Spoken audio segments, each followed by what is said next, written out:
This Apollo Control at 4 hours 14 minutes. The Huntsville has acquisition now. Huntsville valid 2-way. Houston, Apollo 9. Go Apollo 9, this is Houston. Okay,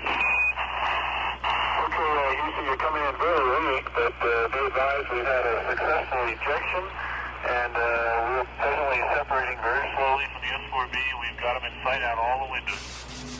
Oh, sounds beautiful. Could you give me your ejection time, please? We created a real partnership with machines which have allowed us to do amazing things. We don't really know what life elsewhere in the universe looks like, so we don't know what the parallel to that is, but I suspect that part of life, wherever it may exist, of necessity involves intelligence and self-awareness creating tools and machines which enable it to do things that it could not otherwise do. And as I say, we're all very much wrapped up in this. Every one of you has got in your pocket or your purse or whatever. I got one right there. This thing has, I have no idea, somewhere between 1,000 and 1,000,000 times the capability that got me and my buddies up into space and to the moon and back. We take it for granted. But it got me thinking that idea as a tribute that we seldom acknowledge is something that I felt I wanted to bring to people's attention. People today at the edge, at the frontier of investigating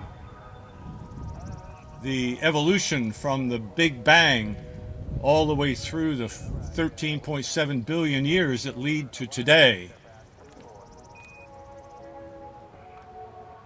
believe certainly that life is a natural outcome of the fundamental structure and organization of the universe. You go back to the Big Bang, it started with quarks, extremely hot, extremely dense, and as things expanded and got cooler, you know, those quarks and things got together and formed nuclear particles, atomic particles following on from that, and eventually things cooled off enough that atoms got together to form molecules. Eons later, out of chemistry comes a transition which we have no clue today how that happened, and that is the evolution from chemistry into biology. And with biology came some very fascinating realities. Survival instinct, the fundamental recognition that driving all of life that we know of is this tendency to do whatever it takes to survive, to expand, to go beyond. And that's where, out of intelligence and the humanity as we evolved out of that life process, we invent machines that enable us to go beyond. And of all people here in this particular gathering, here I am telling you that, you know, we've gone out and landed on the moon. I look back at Apollo on this 50th anniversary celebration, and I look in particular to Apollo 8. The guys that preceded me, by the way, General, was the third mission, but that's okay, you were close, fourth. Sorry about that, General, but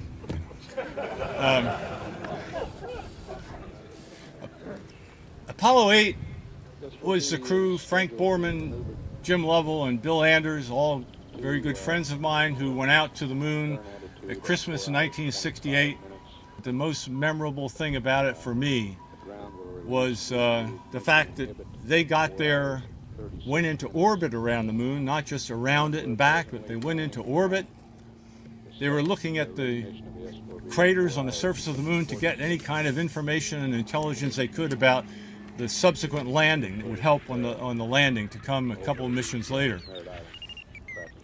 They were flying pointed straight down as they went around the moon, and they were actually going backwards so that they would see the craters come out from under the nose of the spacecraft and disappear over the far horizon. They did that for 3 orbits around the moon, 6 hours. And then for some reason that I don't know, and I don't know if he knows, but Frank Borman rolled the spacecraft so that they were going forward. Same attitude, but they were going forward then. Craters were coming from the far horizon toward them. The same thing. Crater upon crater upon crater, shades of gray, looking up, stars in a very, very black universe. And all of a sudden, shockingly, I mean literally it was a shock to them, when up over the horizon came the Earth. Beautiful, blue and white, colorful, and suddenly for the first time in history, humanity realized what it was all about.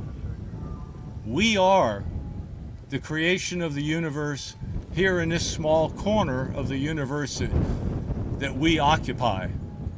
And we're the only life that we know about, for that matter, in the universe, but certainly here in our little corner of the universe. And they, with their own eyes, saw that beautiful Earth and recognized the Earth as Mother Earth. And we, humanity, intelligence, life, being born out of that non-human mother, but Gaia, Mother Earth. And I look back at that, and as far as I'm concerned, that was the moment of what I call cosmic birth.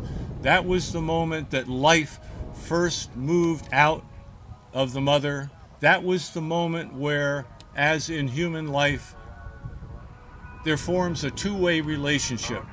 No longer a fetus being supported by the mother, but now a life independent of the mother. The development of love, and think about the environmental movement that started at that time. Think about the whole birthing process of the fetus demanding more and more energy and material to support its growth, creating more and more waste, and the mother having to process it. There are good analogies there. We adopt them in our whole environmental process. But love has become now a two-way process. And the next thing that follows on that love relationship that we have now with the planet is responsibility. We all assume in our own way some responsibility for our mothers and fathers for that matter, but they don't count much. And here we are celebrating 50 years of human eyes first seeing and recognizing, and to some extent still in the process of acknowledging that responsibility, which is intrinsic in the understanding that we are the only life in our corner of the universe, and this evolutionary process in which we're a part will continue. And we now, with the power that we have, ourselves, our brains, the machines that we create, are responsible for the continued evolution of life out of Mother Earth. That's what Apollo was all about. It wasn't Rusty Schweickart or Neil Armstrong or anybody else. It wasn't the Apollo 9 mission or the Apollo 11 mission. It was that moment in time that will be remembered 10,000 years from now, 100,000 years from now.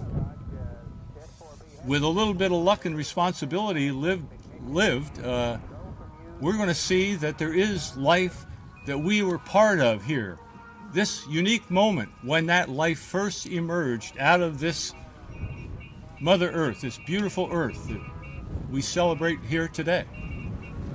And that is what we should be celebrating today on the 50th anniversary of Apollo. And I appreciate being here to suggest that to you, to charge you with whatever you've got to do to see that that continues so your children, grandchildren, great-grandchildren. That is the process of evolution we're all part of and what we celebrate today. And if it were not for that airplane behind me and the Mass Air Guard and the 101st and the 102nd, I wouldn't be here to celebrate it with you. But thank you very much for inviting me, and I really appreciate it. Thank you. Thank you, sir.